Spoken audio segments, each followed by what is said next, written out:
Hello, podcast world. It is October 6th, 2020, 9:26 a.m., and I'm just here to talk about what's going on in the world. Basically, I figured why not? I'm going to keep riding out on this Trump or die situation until it's all over. The pandemic, the coronavirus, COVID 19 is getting worse. I'm hearing about more and more outbreaks. I'm hearing about less and less stimulus money. I'm hearing about people going out of business, people losing their jobs. It is probably the worst that I've ever seen in my lifetime outside of situations like Katrina. The government not giving a damn. The government not wanting to help. The government is just going to let it. They think that the economy is just going to adjust itself and stimulate itself and come back to life on its own. That's not how it works, guys. We're going to need some support. We're going to need some help. And if it just takes a little bit of money, who cares? It's just money. Like, you guys, okay, let's say that you senators and Congress people or whatever, let's take your money and put you out on the street and see how that makes you feel. Like, people out here are really struggling. Like, you're out there at your nice mansions and big houses, and you're there, and people are out here starving and sick and hurt and can't find jobs. And one, it was already hard enough to find a job when they existed. Now a lot of companies are closing down because of the coronavirus. They don't want to be responsible for people getting sick. And I don't blame them. I really don't. Not in these times, in these trying times that we're having right now. I mean, unlike some people, I'm quarantined off. I gotta do what I gotta do, you know? I'm struggling. The struggle is real. Coronavirus, it's real. As you can see, President Trump has now got the virus. Him and his wife. So if that isn't like a big sign, I feel like you guys would be a lot more woke about the situation if all of you were to get sick. Just think about that. You would be quickly passing out stimulus money and unemployment monies and pandemic money if that were the case. Like, don't you feel the needs of the many outweigh the bullshit that y'all have going on in Congress? Like, come on. Like, seriously. We are here. We are the people. The people of the United States. Back in the day, it used to be about everyone. Not really. Back in the day, I would probably be in chains because of the skin color that I have. It doesn't make any sense.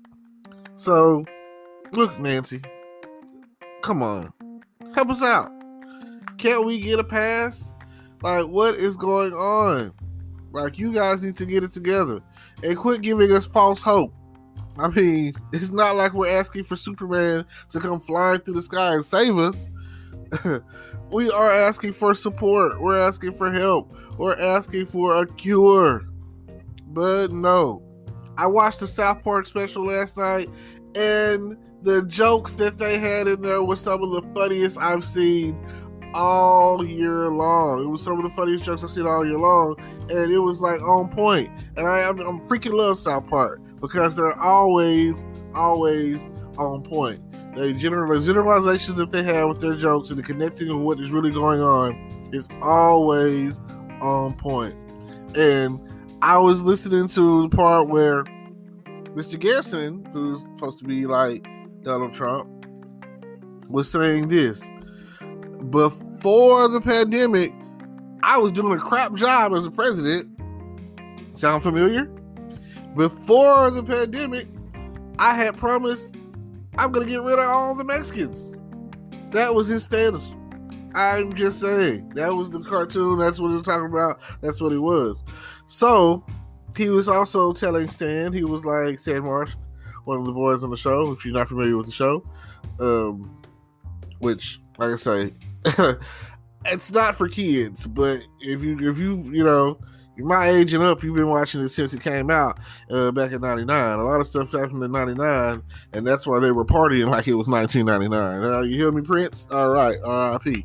So, yeah, check this out. He said before the pandemic, which again is a true statement.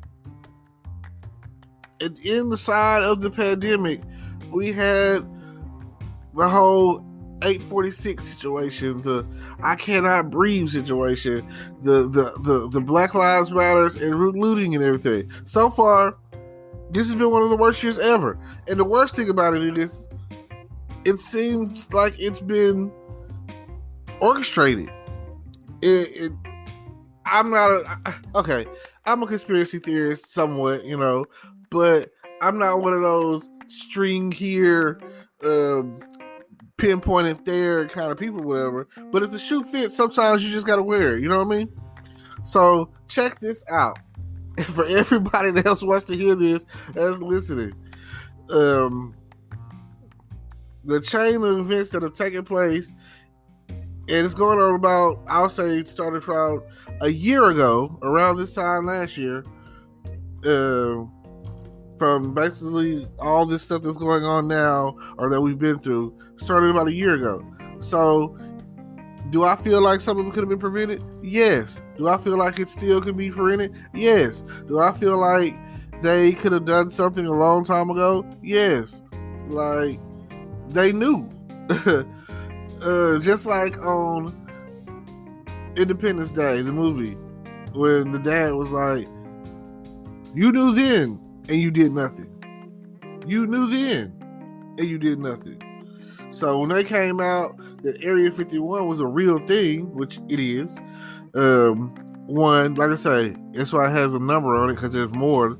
It means there's at least 51 of them, which, it's a matter of national security. So if the conspiracies that people talk about is real, it's not like you're gonna be able to prove it, unless you're committing something like treason or something. So, and if committing treason, that's just like 100% you're signing your own death warrant. So, it's unless you're willing to risk your life, gamble your life away on the truth is out there though. So, just think about it. Could have been prevented, but they don't want that. It does so many things. This epidemic does so many things for the I'm gonna say Trump and his constituents and the Trump administration. It does so many things for them. One, it's like a mass genocide, kills off majority of the population, which is something that they're always trying to do anyway. They're trying to figure out every so often, like boom, this census year right here. They're trying to figure out how to do a population control situation. So they got this futuristic black plague is what it seems like, and they're killing off all these people. Then, and I'm gonna use the example of Spider-Man: Homecoming at the very beginning. Oh man, the same guys who created this mess are getting paid to clean it up. I mean, like, isn't that crazy? Like, in the long run, like, they're gonna come out with something. Let's say that this virus has side effects, cancer or whatever, some new form of disease or whatever. The manufacturers in the pharmaceutical market are going to get paid. They're going to get paid, and they're going to bank. And then next thing you know, the stock market is going to get targeted. And the people that bet on that pharmaceutical situation are going to get paid 1,000-fold. So them pissing off a couple of $1 trillion is nothing in comparison of what they're going to get back by this whole manufactured plan that they have. So I'm not upset. It's just like on the movie Take It Under Pallet Hand 1, 2, 3, when John Travolta said, I fed this city breakfast, and he went on and they figured out he was a stock market guy, and it was like the $10 million that he's asking for, the trillions of dollars that they're dishing out, is nothing in the long run, like, every president has an escape plan. No president comes out with nothing unless they're kicked out. And I mean, the ones that are kicked out, they're all pretty much either dead or still banking. So I don't know what you mean. At the end of the day, it's all about the money. Nobody care about people getting sick. Nobody care about a couple people dying. You know, who cares? I feel like first Obama shut down the country for his healthcare plan. Bloop. Then Trump comes in. People get sick. Bloop. You know, I'm just saying, connect some of these dots. I follow the money is what they always say. And at the end of the day, it's all sounding kind of random and crazy. But that's how they made it sound on 9/11. Crazy. Like, you still don't know who was responsible for that, do you? There's no way you can prove it. All the evidence is burnt up, destroyed. People died, you know? They speak on hurricanes being manufactured, the weather being controlled. I don't doubt it. You know?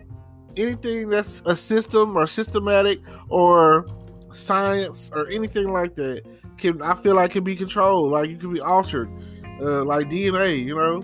I feel like if they wanted to, I'm gonna say a spleen or a liver. If they wanted to biologically engineer, clone or enhance or whatever you want to call it, clone a liver for, let's say, the president. You know what I'm saying? It would have to be someone very specific or whatever.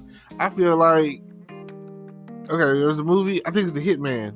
If you ever seen the Hitman movie, the first one, about Agent 47, but in the Hitman movie, I think he was Russian. I want to say he was Russian guy, had a full-blown duplicate that, you know, with, you know, that's who they would use just in case they do some credible threat against him, that somebody's trying to assassinate him, they would use the double.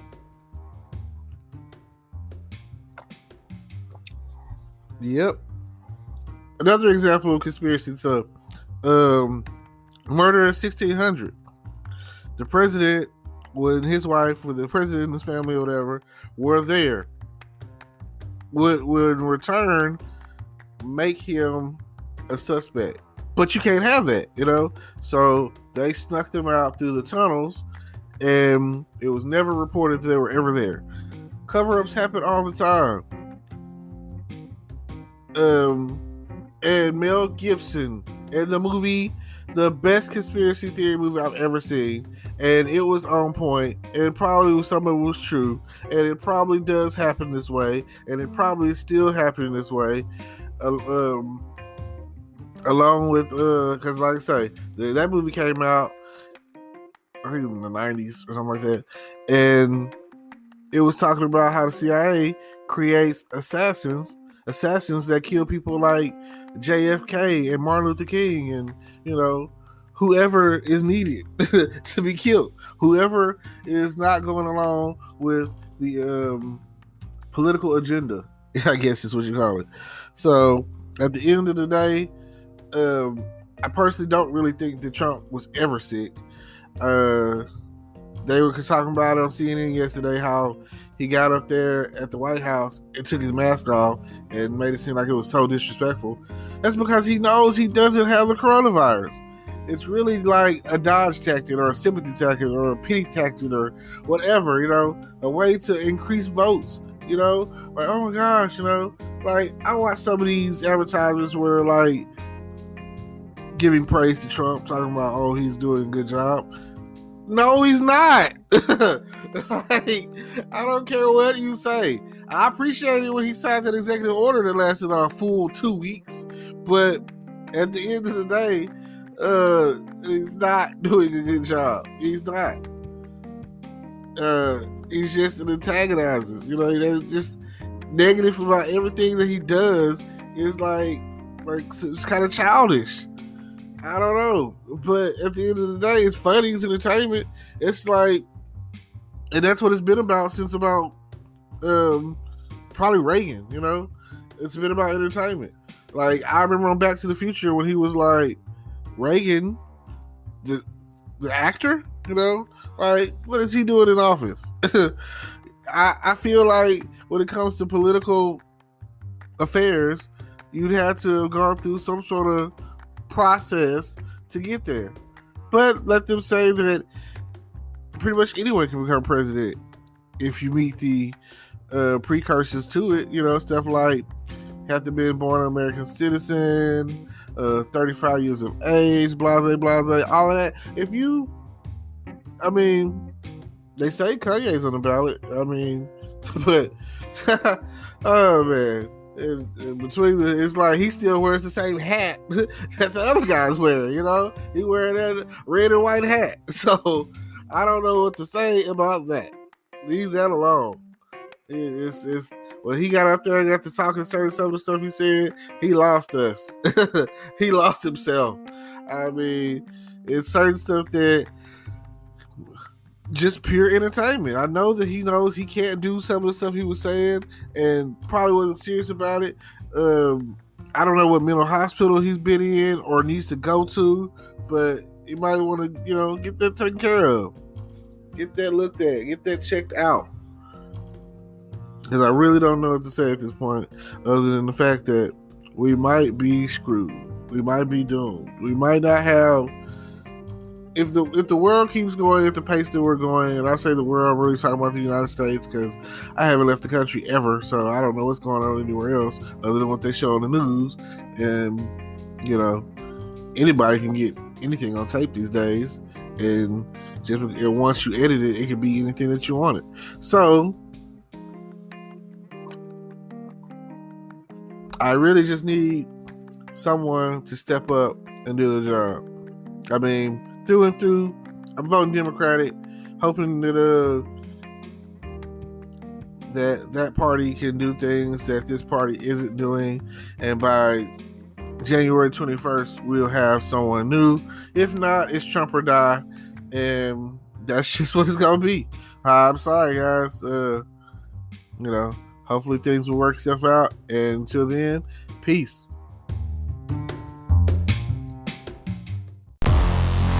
Hello, YouTube world. Welcome to my channel. Don't forget to like, comment, subscribe, and hit the notification bell so you can be notified when I drop hot content like this. And stay tuned for the next video.